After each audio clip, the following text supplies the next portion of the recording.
Hi guys, today I'm gonna talk about one movie which is The Inventor for Blood in Silicon Valley. It's gonna be about a company named is Theranos.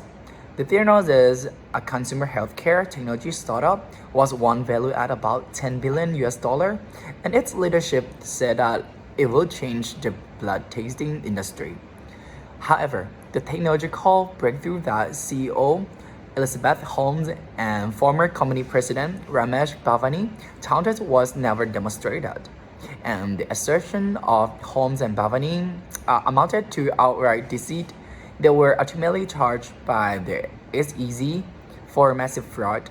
The two executives agreed to settle subject to court approval.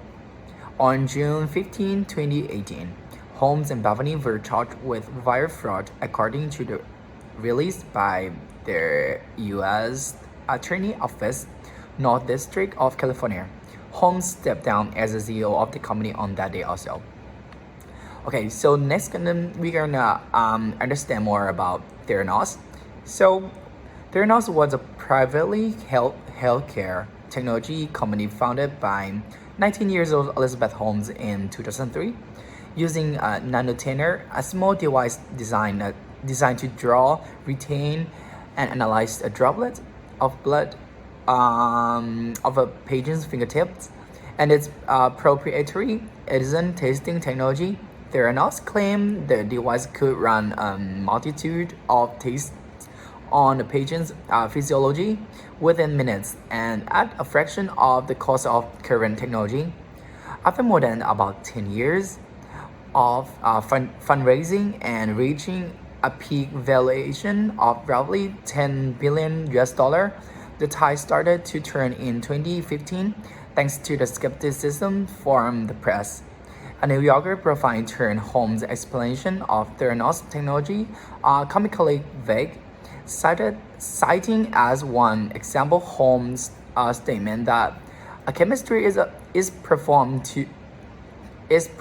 so that a chemical reaction occur and generation of signal from the chemical interaction with the sample, which is translated in result which is then reviewed by certified laboratory personnel.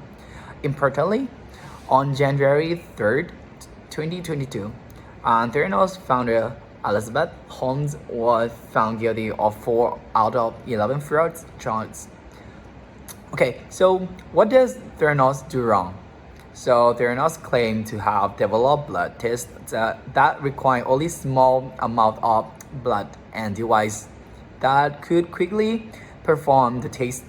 Based largely on those claims, Theranos reportedly raised roughly 724 million US dollar of capital from venture capitalists and private investors.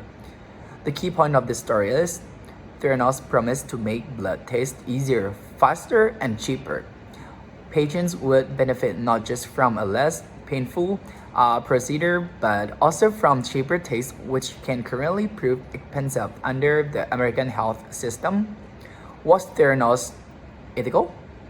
Okay, after the jury reached a verdict that found Holmes guilty of committing fraud against investors and 3 charges of wire fraud, we can conclude that there was a huge breach of ethical principles and standards such as honesty, integrity, and credibility.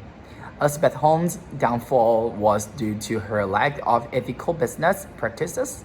She committed fraud by falsely claiming the effectiveness of her company's product, Theranos. Entrepreneurs must ensure their business practices are legal and ethical to avoid such ethical lapses. The ethical issue is the principle of honesty and their standard of integrity were breached when Holmes provided false statement to investors and showed them fake demonstration of the medical testing device to persuade them to invest in her company. Thank you.